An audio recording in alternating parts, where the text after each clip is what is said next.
What's happening, everyone? Matt here, and I'm back with another vinyl appreciation video. Now, this record is gonna need no introduction. When you look at these top 10 lists, top 20, 100, whatever lists of the greatest metal albums out there, and definitely the top thrash metal albums out there, this one is either sat at number 1 or number 2. Pretty much every list, it's there or thereabouts. It's not Rain in Blood by Slayer, which is the other one, the one that's either 1 or 2 normally. So I'll give you a hint. This one, of course, is the mighty Master of Puppets by Metallica. It needs no introduction, really, does it? I'm sure you're all very, very aware of this record. We've kind of gone chronological order with Metallica so far. We've covered Kill 'Em All, then Ride the Lightning, now Master of Puppets. We seem to be following chronological order. Does that mean we might do And Justice for All next? We'll have to wait and see. It's not currently in my collection, but I'm sure it will be very, very soon, all right? The third studio album by Metallica. Check that one out. Some cool pictures. Look at that picture there. Some enormo dome stadium somewhere in front of a zillion people. Metallica were definitely getting big at this point. They'd already done Kill 'Em All. They'd already done Ride the Lightning, as I say. Which jet propelled them. The tape trading scene. It's very different back then to how it is now. So we have the luxury now of digital. So Apple, Spotify, YouTube. We can listen to an album and we can go, I like that, I don't like that, I like those tracks, don't like those tracks. Back in the day, you kind of didn't know. A lot of people went off the artwork, especially the thrash albums. They saw some cool artwork and thought, I'm going to buy that. I don't know what it sounds like, but I'm going to buy it based on the artwork. Also, the tape trading scene. As I mentioned, people would trade their tapes with each other and discover new bands, discover new music. And Metallica definitely grew with the tape trading scene. Touring as well, Relentless Touring at this point. They were opening for Ozzy, for example. They were doing a lot of shows with the Bay Area bands. They were doing stuff with Anthrax over on the East Coast. They were doing a lot. So word of mouth had definitely grown. And Metallica were already starting to become a pretty significant deal in the world of heavy music and heavy metal and thrash. So this album, as I say, it was the third to be released by Metallica. It was released in March of 1986, so not too long after Ride the Lightning. They were churning the albums out at this point. And this is a 2017 remastered reissue put out once again by Blackened Records, or Blackened Recordings, I think it might be. Blackened Recordings, that's right.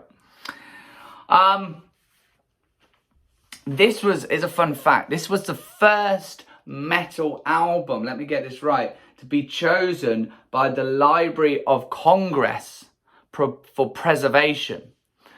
So what that basically means is this album was chosen to be stored in these great big, I think they're underground facilities, to be preserved forever. So if anything goes down or whatever, this album will be preserved. And it was the first metal album to be picked, which just goes to show that this was a pretty big deal, this very record. And it will be preserved for all of time, hopefully. That's quite an honour, I would say, that your music is that significant on Earth that it is chosen to be preserved for good. That's you know, get your head around that. That's pretty significant, right? So this album, much like Ride the Lightning before, was recorded in Denmark, I believe Copenhagen again. And again was produced by Flemming Rasmussen. The band wanted to record in the States. The studio, that was chosen, they chose not to in the end. The acoustics of this studio were not really to the band's taste. And they quickly relocated over to Denmark, and again with Flemming Rasmussen. Geddy Lee of Rush was actually spoken to about producing this record, but because of time commitments and time restraints, he couldn't come on board.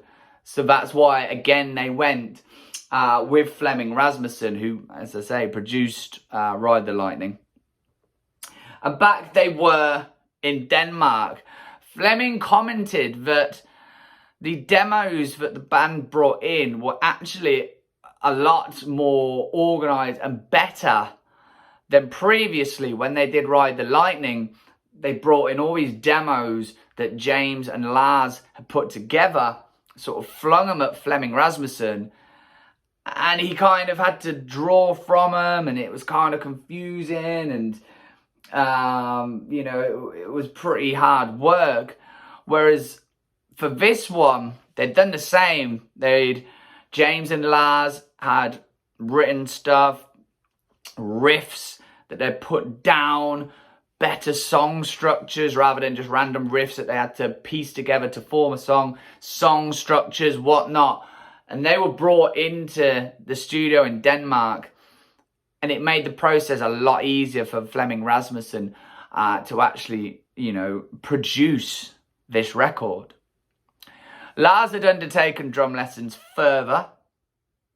I'm not going to make any comments.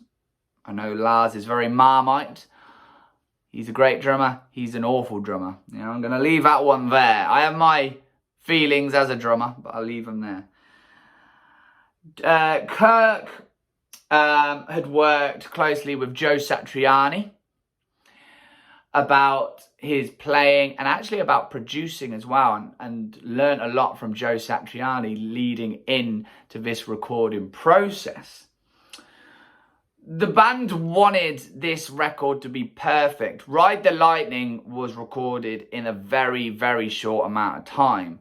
Master of Puppets took a lot longer. I think it was 3 or 4 months that they were in the studio for this. They wanted this record to be perfect. Ride the Lightning was quite rushed. As great as that album is, don't get me wrong, it was rushed, but it sounds incredible. They drew this one out for a lot longer just to get it the best album that they possibly could, and obviously, you know, they did. They stayed sober. We know of Metallica's partying ways back in the day. They were nicknamed Alcoholica for obvious reasons. They liked their beer and alcohol, but they did stay sober during the recording days. No drinking, because they really wanted to mean business with this record.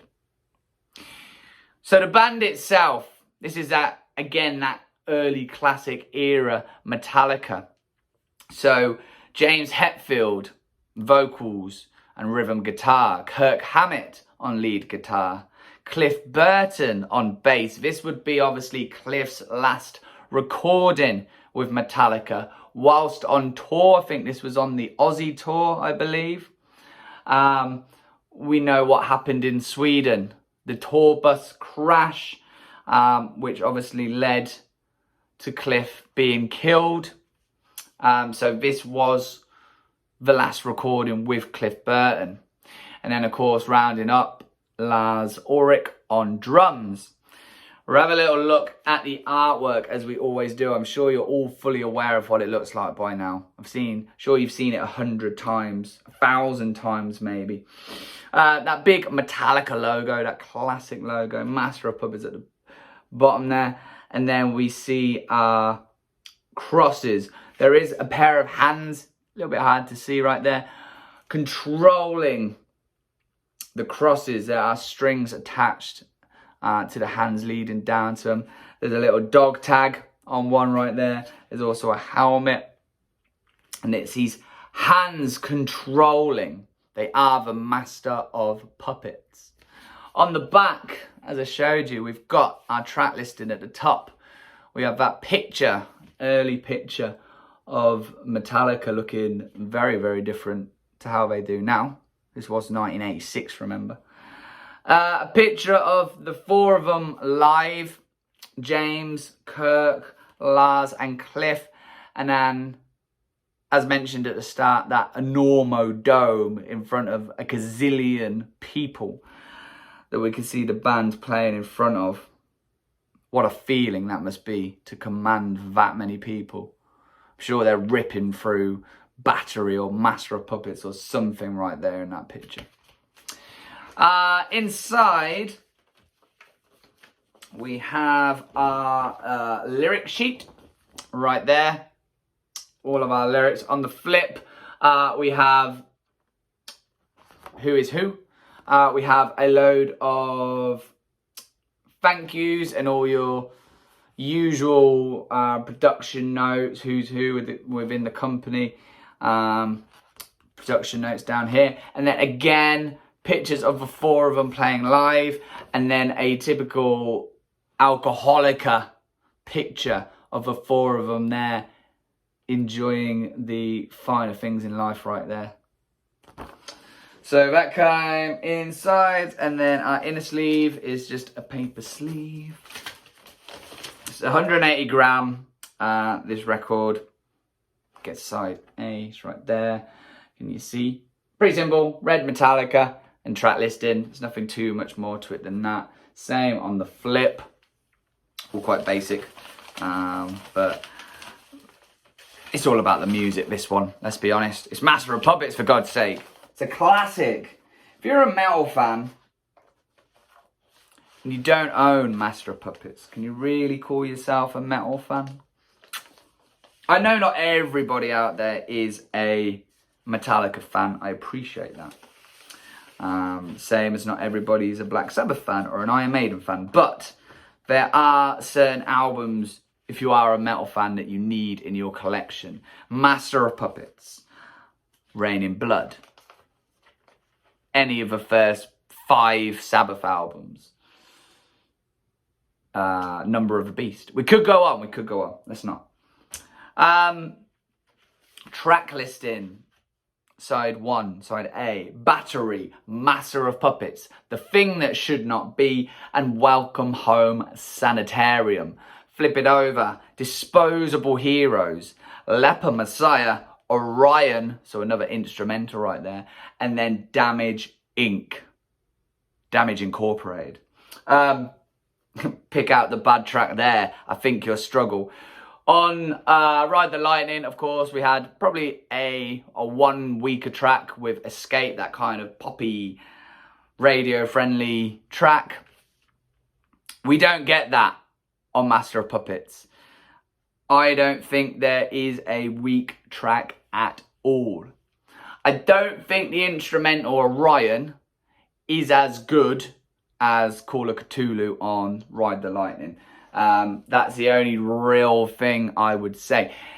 In terms of the track listing, it's very similar in its makeup to Ride the Lightning. When I say that, what I mean is we start with a proper thrash track.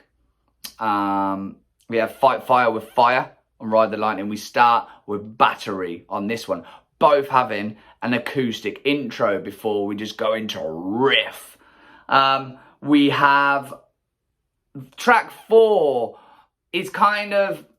So track 4 on this one is Sanitarium, Welcome Home, Sanitarium. Not typical ballad, but kind of going the way of Fade to Black. So again, I wouldn't call Fade to Black a proper ballad, but it has that feel, and we carried that on. We kind of saw it again going into And Justice for All with 1. I believe that was the 4th track. It's that sort of classic Metallica album structure. And then, of course, Ride the Lightning, we had that as the last track, Call of Cthulhu, the instrumental, second last track on this one. But again, I mean, this is 8:27, so a long instrumental again. We saw instrumentals coming back down the line. Of course, we had Load, Reload, Sent Anger, where we didn't have those instrumentals, but that was Metallica going through a weird, whatever you want to call it. But we have seen instrumentals coming back into Metallica's records as they've tried to structure how they used to structure their records. As always, it's not a review channel. I know I talk about the records and the tracks and whatnot. I try to steer clear of being a review channel. As I say, if you're a metal fan or into heavy music, which I kind of guess you are because you're watching this video, you've probably heard Master of Puppets a gazillion times. The same number of people that are in that stadium, that amount. So I'm not going to talk about individual tracks. I'm not going to review it as such. It's solid. It's a metal essential. Battery, Damage Inc. Two absolute rippers of thrash metal. Master of Puppets, one of the most iconic, famous metal tracks there is. All 8.5 minutes of it. A staple of a Metallica live show. Disposable Heroes, Leper Messiah. You know, you flip it onto the second side and you've got those two kicking it off. I mean, you can tell that this album took longer. It doesn't feel rushed, and every track is just as solid as the last and the next. As I say, there is no weak material. You can see why this consistently hits the top of the all-time greatest metal records and either top or second on the all-time greatest thrash records. Up there with Slayer, Rain in Blood. 30 minutes of perfection if you are into thrash metal. It doesn't let up for those 30 minutes from start to finish. This is slightly longer, obviously. It's not as in your face the whole way through, but again, it is just as solid. It changed metal. Metallica, I think, helped change metal. We opened with Kill 'Em All. We saw the beginning of something special. Ride the Lightning. We got more into developed song structures. It wasn't just riff, riff, riff, riff, riff, riff, 100 mile an hour through. You know, stuff like Fade to Black, Call of Cthulhu. And then that developed more. They developed as musicians. Being on the road constantly probably made them better. And all of those ideas and riffs developed on the road got put together, and we get Master of Puppets. One of the greatest records by my personal favourite band in the world. I'm always going to sing their praises. I'm biased. So what? It's my channel. I'm allowed to be. Thanks for checking this one out. As always, don't forget to go and subscribe. Thank you to the new subscribers recently. We've gone up a few. I appreciate that very much. I'm glad you guys are enjoying the live reviews as well. It's something a little bit different away from the vinyl, but I'm glad you're enjoying it, branching out a little bit on this music channel. Go and smash that like button. Go and hit the bell for all notifications when these videos come up. Don't forget, go and buy vinyl. Go and listen to vinyl. Metallica, Master of Puppets. Remember, if you're into metal, you need to have this one. I'm Matt. I'll catch you guys soon.